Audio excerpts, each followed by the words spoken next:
Amoureux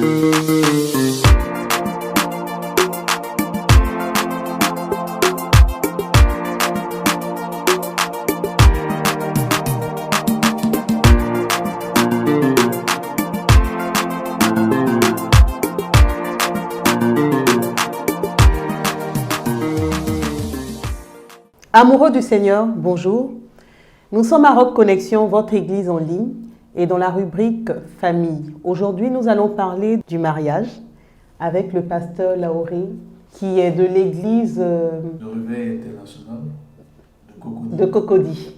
Merci, pasteur, d'être venu encore pour parler d'un sujet qui n'est pas des moindres. Oui. Alors, le mariage, c'est un sujet très vaste, mais je voudrais vous demander le célibat.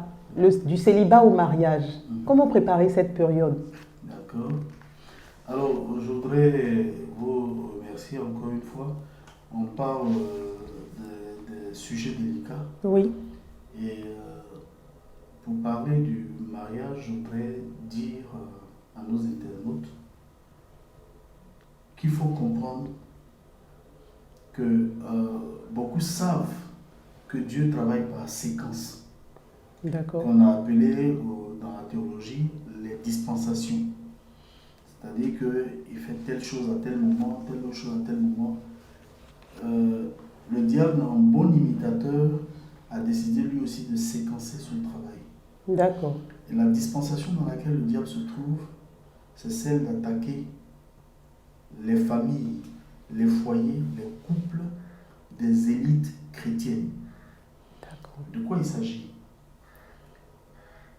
Le diable, pour cette période où l'Église est en train de s'investir pour son lendemain, toutes les générations d'ailleurs, mais cette génération-ci, qui est une génération charnière, puisqu'on va vers la fin des temps, le diable vise l'Église là où elle est le moins préparée. Elle est la moins préparée. Oui. Le diable vise nos enfants. D'accord. Il faut tout faire pour que ces enfants soient déçus de Dieu. Exactement. Donc, en déstabilisant les couples chrétiens, des élites chrétiennes, il parvient à déstabiliser les enfants de ces élites-là, qui vont être tellement déçus de Dieu et de l'Église, et que demain, ils ne vont plus faire partie de l'Église. Que ferait un enfant d'un Dieu qui n'a pas pu maintenir ses parents ensemble? Je veux avertir le peuple de Dieu sur cette question. Deuxièmement, le diable veut, en attaquant donc les couples. Des élites chrétiennes, veut décourager toute la jeunesse à les emmener à perdre de vue, que le mariage est une chose importante. Si je vois que mon pasteur ou les anciens ont échoué dans leur mariage, je vais faire quoi avec? Donc on va se retrouver avec un flot de jeunes qui n'auront plus l'intention de se marier. Donc la cellule familiale va être quelque chose de banalisé. Troisièmement, comme les élites chrétiennes, donc les pasteurs, les anciens, sont les plus en vue, la société va les voir comme des gens dont les foyers ne sont pas solides. Un magistrat me disait, oh mais vous, les pasteurs, les chrétiens, c'est chez vous que le taux de divorce est le plus important. Je lui ai donné une réponse à la mesure de sa folie, mais il avait quand même marqué un point. Je lui ai dit que si on prend, on ne peut pas dire que c'est chez nous seulement qu'il y a les divorces, parce que le taux de mariage est plus élevé dans les églises. Si on dit que 20 millions de Chinois meurent par jour, bon, on va dire qu'ils sont des milliards. Oui. Mais si on dit 20 millions d'Ivoiriens meurent par jour, en 2 jours, on n'a plus de population. Tout à fait. Donc, selon le nombre, je veux dire, il faut trouver, je l'ai dit, il faut trouver un équilibre entre le nombre de ceux qui se marient dans la population et ceux qui ne se marient pas. Donc, c'est forcément... J'essaie de lui donner une réponse intellectuelle, mais j'ai été touché à l'intérieur parce que mon peuple est en train de se détruire. Les mariages sont en train de se détruire. On voit de plus en plus d'anciens qui divorcent, des pasteurs qui divorcent. On voit des diacres qui divorcent. C'est-à-dire ceux qui devraient être le témoignage de l'Église dans la société on a réussi à toucher à leur foyer. Et nous disons, il faut que nous prenions conscience de cela. Pourquoi est-ce que le taux de divorce, le mariage est galvaudé, le mariage n'est plus ce qu'il est? Parce que les gens se sont mal préparés au célibat. Pendant le célibat. Le mariage est un arbre dont le noyau a été planté dans le célibat. D'accord. J'estime, en tant qu'humain, je suis d'accord avec Miles Monroe, le docteur Miles Monroe, qui dit que la meilleure partie de la vie d'un homme, c'est pendant le célibat. Parce que c'est dans le célibat qu'on apprend à faire alliance, une alliance personnelle avec Dieu. Avec Dieu. C'est dans le célibat qu'on apprend à compter sur Dieu. C'est dans le célibat qu'on apprend à prier, à jeûner, à vivre l'abstinence. C'est dans le célibat que ces choses s'apprennent. Si vous avez planté un bon noyau, vous avez sélectionné la bonne graine, vous moissonnerez le fruit dans le mariage. Dans le mariage. Donc si on a deux célibataires qui ont appris à craindre Dieu pendant le temps où ils étaient seuls, ceux-là, vous pouvez moissonner très bons fruits dans le mariage. Donc je voudrais exhorter les pasteurs, les anciens, les laïcs et tous ceux qui nous accompagnent dans le ministère matrimonial de se concentrer sur ceux qui ne sont pas encore mariés. On réglera moins de problèmes si nous avons des alliés de Dieu pendant les célibats. Je retiens que les célibataires d'aujourd'hui sont les mariés de demain. Le pasteur Laoré David nous a conseille à tous les pasteurs de prendre en compte les célibataires en les formant, en les préparant au mariage. C'est bien cela? C'est bien cela. D'accord. Et la deuxième chose que je souhaite dire, au moment du choix du conjoint, lorsque les célibataires veulent basculer en direction du mariage, prendre le chemin du mariage, il y a le choix du conjoint. Il y a eu tellement de littérature sur la question que je voudrais me permettre de résumer à peu près en disant ceci. Il y a des éléments dont on doit tenir compte. C'est l'alliance. Ces deux alliés de Dieu, c'est-à-dire moi j'ai une alliance avec Dieu, vous avez une alliance avec Dieu, ces deux alliés de Dieu qui vont s'allier. Je dis aux célibataires de ne jamais perdre de vue que celle que je vais épouser est d'abord une enfant de Dieu. D'accord. Voyez-vous, dans le livre de Josué chapitre 9, chapitre 10 aussi, il y a cette alliance entre Israël et Gabaon.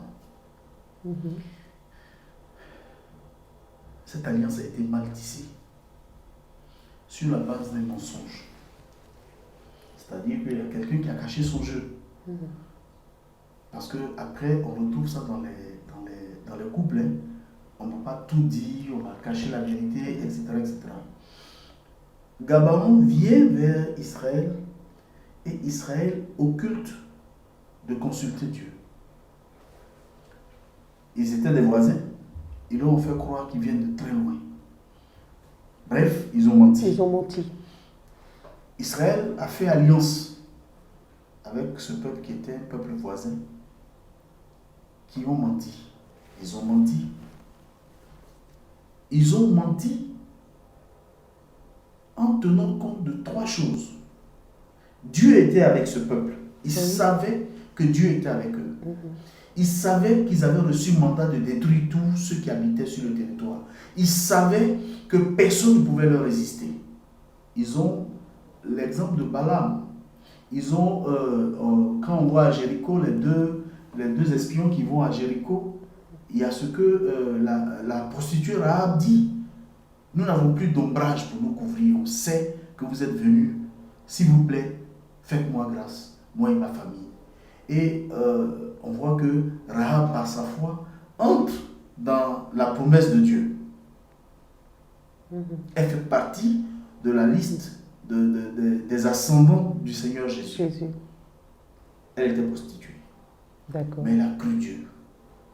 Les Gabaonites croient ce qui est sur Dieu, sur Israël, de la part de Dieu. De Dieu. Ils savent qu'ils ne peuvent pas faire une alliance à visage découvert. Ils décident de mentir. Mais Israël ne consulte pas l'Éternel. D'accord. Israël fait alliance avec Gabaon. 3 jours après, ils découvrent que, en fait, c'est nos voisins. Or, on a reçu mandat de détruire tous nos voisins. Les anciens disent non, on ne peut plus. Ils sont désormais des alliés de Dieu. D'accord. Plus tard, les anciens alliés de Gabaon, puisqu'ils ont rompu leurs alliances avec les voisins pour faire alliance avec Israël, les anciens alliés décident de venir détruire Gabaon. Ils appellent Josué au secours et pour la première fois, on voit le premier combat aérien de l'histoire de l'humanité. Dieu fait pleuvoir des cailloux et même le soleil suspend sa course à l'appel. On entend souvent, oui, soleil, arrête-toi sur, c'est sur Gabaon, Oui. sur des alliés de Dieu. De Dieu. Dieu ne joue pas avec l'alliance. L'alliance. Je dis aux fiancés ou aux jeunes gens, aux célibataires, faites attention à qui vous vous alliez. Ils deviennent de fait des alliés de Dieu. De Dieu. D'accord. Ne vous emprenez jamais, ni en parole, ni en action, ni en attitude aux alliés de Dieu. Quand j'entends quelqu'un insulter sa femme parce qu'il est en colère, je dis attention, vous insultez un allié de Dieu. De Dieu. Imaginez quelqu'un qui est marié au fils ou à la fille du président de la République et qui se permet de la battre. Ça n'existe dans aucun pays. Mais c'est à ça qu'on assiste. Celui qui établit les rois, tu épouses sa fille et tu t'adonnes à ce que tu veux sur cette fille. Attention, les amis, celles et ceux que nous épousons sont des alliés de Dieu. Donc je demande aux jeunes gens, aux fiancés et aux célibataires, prenez soin de veiller sur votre alliance avec Dieu avant de vous engager dans une alliance avec quelqu'un. D'accord. Et quiconque vous voulez attirer dans votre alliance avec Dieu, dans un mariage donc, vous devez absolument être sûr que c'est le bon allié. Comment être sûr que c'est le bon allié? Priez les yeux ouverts. Prier les yeux ouverts, c'est une notion. Priez. Parce que quand des jeunes gens viennent vers moi et disent je l'aime tellement que vraiment je ne sais pas comment je vais faire. Je dis réveille-toi, le mariage est une activité de personnes lucides. D'accord. Quiconque, tout le monde devient esclave de ce qui a triomphé de nous, même si c'est l'amour. Il y a Samson. Oui, c'est un exemple. Il y a David. David. Il y a Salomon. Salomon. On peut les citer sans arrêt. Qui ont perdu leur lucidité. Mais regardez Joseph. Joseph en Égypte. Il était plus facile pour lui d'avoir la femme de son patron. De son patron, effectivement. Mais il ne l'a pas fait. Il allait en prison pour avoir refusé de se soumettre à ça. Il faut que chacun surveille son alliance avec Dieu. Et le jour où Joseph est devenu premier ministre, ce jour-là en même temps il s'est marié. Il a tout eu. Et figurez-vous qu'on n'a aucune histoire de romance entre Joseph et la fille de On qu'il a épousée, de ce prêtre égyptien. Il a épousé la fille d'un féticheur, du plus grand magicien de l'Égypte. De l'Égypte. Et puis, on n'a pas entendu dire qu'il soit tombé malade de parure, tout ça. Il a dormi avec cette fille, il a fait des enfants. Le Dieu en qui il a cru a eu le pouvoir de le garder, puisqu'il a entraîné cette femme dans son alliance. Dans l'alliance, oui. Et c'est la fille c'est les petits-enfants du plus grand magicien de l'Égypte qui ont été bénis par Jacob, les enfants de Joseph. Oui. Si nous pouvions comprendre la puissance de l'alliance, Il faut qu'on enseigne aux jeunes gens de comprendre la puissance de de l'alliance. l'alliance. Avant même qu'ils rentrent dans le mariage. Exactement. C'est qui j'épouse? Une fille de Dieu. C'est qui j'épouse? Un fils de Dieu pour qui Jésus est mort. D'accord. Il y a un traitement qu'on accorde à l'enfant d'un roi qu'on vit avec lui. Dieu est un Dieu redoutable pour ses alliés. Je voudrais dire à vous qui êtes mariés, faites attention aux paroles qui sortent de vos bouches à l'égard de vos conjoints. C'est des alliés de Dieu. Dieu répand des grêlons du ciel pour venger ses alliés. Dieu ne joue pas avec ça. Il a suspendu la course du soleil et de la lune juste pour tirer vengeance de quiconque s'attaquait à ses alliés. Et pourtant, l'alliance avait été mal tissée. Et pourtant, cette alliance avait été mal tissée. Dieu a le pouvoir de garder ces gens-là. Donc, je voudrais donc dire, qui sommes-nous? C'est cela. La deuxième chose importante, et là je m'adresse aux jeunes gens comme aux jeunes filles, à vous qui voulez vous marier. Au moment où vous voulez choisir votre conjoint, tenez compte d'un paramètre important. Jeune homme, tu veux te marier, ne te précipite pas. Découvre d'abord la pensée de Dieu sur ta vie, la pensée éternelle de Dieu sur ta vie. Alors qu'on a tendance à croire que c'est plutôt interroger Dieu sur qui est cette jeune demoiselle que nous... Faites l'économie du temps. Interrogez Dieu sur qui vous êtes. D'accord. Qu'est-ce qu'il a pour vous? Aujourd'hui, il y a beaucoup de personnes qui, par exemple, reçoivent de la part de Dieu, qui vont finir leur vie à l'étranger. Ils projettent d'aller au Canada, ils projettent d'aller ceci. Ils voient que Dieu veut construire leur vie à l'étranger. Mais choisis une femme en fonction. D'accord. Qui serait prête aussi à bouger, à mouver. C'est de cela que vous voulez? Dont la marge de progression est encore nette, qui peut s'adapter dans les sociétés où vous allez. Où vous allez, d'accord. Si elle est bloquée, tu seras coincé. Aujourd'hui, si tu veux aller vivre à l'étranger, en Russie ou je ne sais pas où, et que c'est là-bas que Dieu t'appelle, prends une femme qui est encore capable d'apprendre une langue. Une langue. C'est très clair. Prends une femme qui est capable de s'adapter à la nouvelle société, qui n'est pas bloquée. Prends une jeune fille qui peut comprendre, qui peut s'adapter, qui peut muter. Es-tu un homme sur lequel Dieu a mis la vie à prix, c'est-à-dire il va servir dans son ministère? Choisis le genre de femme qui peut accompagner quelqu'un dans le ministère. D'accord. Es-tu appelé pour être juste un homme d'affaires? Choisis une femme en tenant compte de l'appel de Dieu qui est sur ta vie. Et j'ai dit aux jeunes gens, épouser une fille, c'est comme si vous alliez acheter une voiture avec des options. Si on vous donne à 3 ou 4 personnes 20 millions pour aller chez un concessionnaire au moment d'acheter une voiture, vous pouvez aimer la 2 portières flambant neuf qui est là, vous avez envie de cette 2 portières, vous l'aimez, c'est une décapotable, c'est celle-là que vous aimez. Mais si Dieu vous a appelé à être un ouvrier ou un planteur, la 2 portières ne vous suffira pas. Il faudra un utilitaire, un pick-up, un double cabine, quelque chose de solide. Vous allez au champ avec. Vous revenez, vous la lavez, vous allez à l'hôtel Ivoire avec. Ne prenez pas le soin de choisir une femme sans tenir compte de votre appel. C'est clair, c'est clair. Vraiment merci, Pasteur David. On comprend aujourd'hui, je crois que ce message a été vraiment adressé aux frères, aux jeunes frères qui doivent entrer dans le mariage, pas aux sœurs. Si. Aussi aux sœurs. Aussi aux sœurs. Mais vous avez parlé du choix du conjoint. Du conjoint. Oui. Mais vous avez... Ça s'adresse aussi aux sœurs. Ça s'adresse, mais parce particulièrement... Que, voilà, parlons de ce volet précis. Oui. Vous faites bien de le rappeler. Oui. Quand vous lisez les Saintes Écritures, la Bible est formelle. Je lui ferai une aide semblable. Dans la langue originelle, le mot aide est traduit par littéralement. Littéralement. Une puissante armée qui vient au secours d'eux.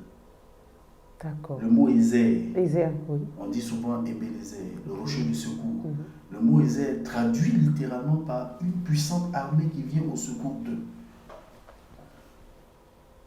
une armée vient au secours d'une autre armée qui est engagée dans un combat. Elle vient avec l'équipement que l'autre armée n'a pas. N'a pas, d'accord. C'est pour cela que chaque armée qui vient au secours d'une armée donnée, l'armée B qui vient au secours de l'armée A, vient avec l'équipement que l'armée A n'a pas. D'accord. Si cette armée B se retourne contre l'armée A qu'elle est supposée venir, elle a détruit en moins de jours que l'adversaire qui est en face. Pourquoi? Parce qu'elle a l'équipement qu'il faut pour répondre. Pour répondre. Voilà. C'est pour ça que Ève n'a pas eu beaucoup de temps à faire écrouler le château d'Adam. D'accord. Donc, premièrement, quel est l'équipement, quel est l'appel que tu as pour répondre à l'appel de qui? La fille doit découvrir ça. Donc, quand le jeune homme vient, demande-lui à quoi Dieu t'a appelé. Une question très importante. Tu sauras si toi tu as ce qu'il faut pour répondre et pour l'accompagner dans son appel. Dans son appel. La deuxième chose que la Bible dit dans l'Ancien Testament, une aide semblable à lui.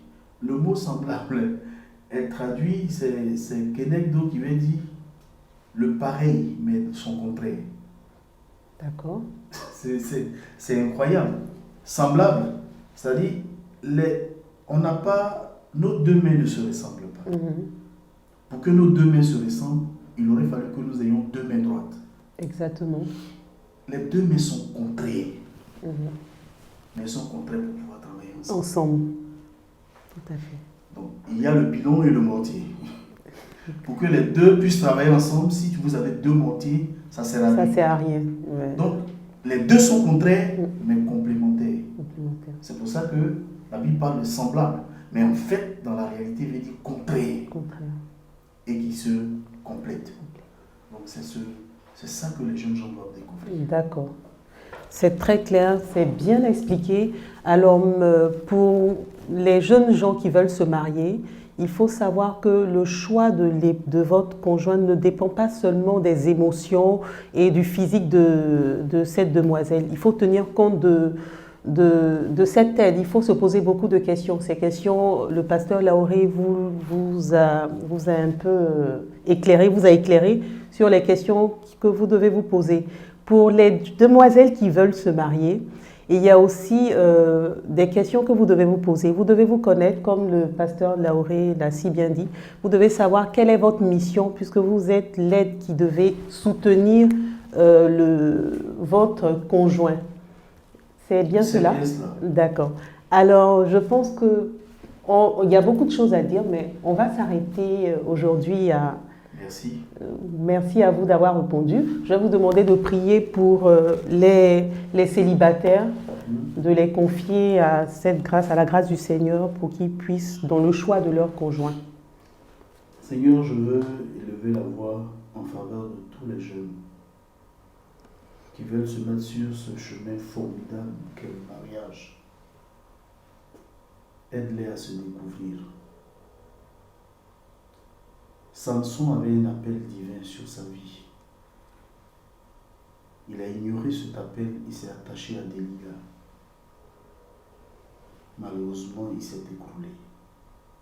Comment comprendre que Samson plutôt, soit mort aveugle de cette manière horrible? Comment comprendre que Salomon, une fois devenu vieux, a commencé à se prosterner dans des maisons de dieux étrangers à force de se marier? Il a loupé sa vocation. Comment comprendre que David, après avoir accompli les guerres de l'Éternel, l'épée ne se raillait plus de sa maison à cause de la femme de Uri? Seigneur, trop de géants sont tombés. Trop de géants sont tombés à cause du mauvais choix qu'ils ont fait. Je prie pour nous, les faibles aînés que nous sommes, à ne pas perdre de vue notre appel, à choisir nos conjoints tenant compte de l'appel que tu as placé sur nos vies, comme Isaac. Son père savait les promesses qui étaient sur sa vie. Il a choisi, la personne a adapté. Et plus tard, quand Isaac a commencé à perdre la vue, c'est Rebecca qui s'est levée comme une prophétesse et qui a sauvé la promesse. Seigneur, je prie pour ces jeunes gens et pour ces jeunes filles. Aide-les à te connaître, à faire alliance, à veiller sur leur alliance avec toi avant de s'engager avec qui que ce soit. Je prie aussi pour ceux qui sont mariés. Tu vois le vent qui souffle contre ces foyers. Seigneur, donne à chacun de se tourner vers son alliance avec toi, de revenir à toi et de demander ton secours pour leur foyer. Je brise le pouvoir que Satan exerce déjà sur ces foyers. Et je prie qu'ils soient délivrés maintenant de l'influence de l'ennemi pour revenir l'un vers l'autre et à tes pieds. Au nom de Jésus. Amen. Amen. Merci de nous avoir suivis. Nous étions à Rock Connexion, notre église en ligne, pour le sujet concernant le mariage. Nous vous invitons à nous suivre dans nos prochaines émissions. À très bientôt.